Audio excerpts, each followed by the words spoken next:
కుప్పం పురపాలక సంఘంలో ఉండే ప్రజలకి అందరికీ నా విజ్ఞప్తి, ఇది రాబోయే దీపావళి కుప్పం పురపాలక సంఘ పరిధిలో ఉండే ప్రజలందరూ కూడా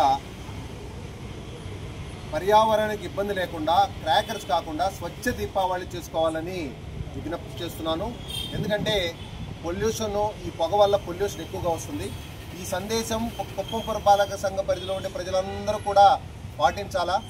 ముఖ్యంగా మా సిబ్బంది, శానిటరీ వర్కర్సు ఈ క్రాకర్స్ అంతా కాల్చి వీధుల్లో వేసినందువల్ల అవి గుచ్చుకొని ప్రజలకు కూడా ఇబ్బందికరంగా ఉంటుంది. దయచేసి ప్రజలందరూ కూడా నా విజ్ఞప్తి ఏంటంటే స్వచ్ఛ దీపావళిని ఈ పర్యావరణానికి ఇబ్బంది లేని ఈ కుందులతో ఈ కుందులు పెట్టుకొని చక్కగా మట్టి కుందులు పెట్టుకొని వాటితోనే చేసుకోవాలని మరీ విజ్ఞప్తి చేస్తున్నాను. ప్రజలందరూ కూడా పురపాలక సంఘ పరిధిలో ఉండే 15,000 కుటుంబాల ప్రజలు మా యొక్క వర్కర్కి సహకరించాలా. ఈ యొక్క ఇబ్బంది లేకుండా చక్కగా చేసుకోవాలా. మరొకసారి కుప్పం పురపాలక సంఘ పరిధిలో ఉండే ప్రజలందరికీ కూడా దీపావళి శుభాకాంక్షలు తెలియజేస్తూ ఈ స్వచ్ఛ దీపావళిని గౌరవ ముఖ్యమంత్రి వాళ్ళు పెద్దలు పూజలు నారా చంద్రబాబు నాయుడు గారు, ఎమ్మెల్సీ గారు, మా గౌరవ చైర్మన్ గారు, కౌన్సిల్ అందరూ కూడా ఇదే ఒక నినాదం చేయమని చెప్పినారు. వీరందరూ కూడా ప్రజల్లోకి తీసుకెళ్లాలా.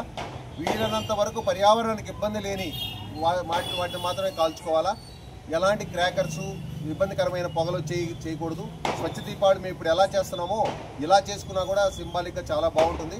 ప్రజలందరూ సహకరించి ఈ యొక్క పర్యావరణానికి ఇబ్బంది లేకుండా చేయాలా. మా యొక్క వర్కర్కి కూడా దారి పోయేటప్పుడు కాలికి ఆ ముళ్ళు గుచ్చుకోకుండా, ఆ శుభలు అవన్నీ పడకుండా అత్యంత జాగ్రత్తగా ఇబ్బంది లేకుండా ప్రజలందరూ కూడా దీపావళి చేసుకోవాలని మరీ విజ్ఞప్తి చేస్తున్నారు.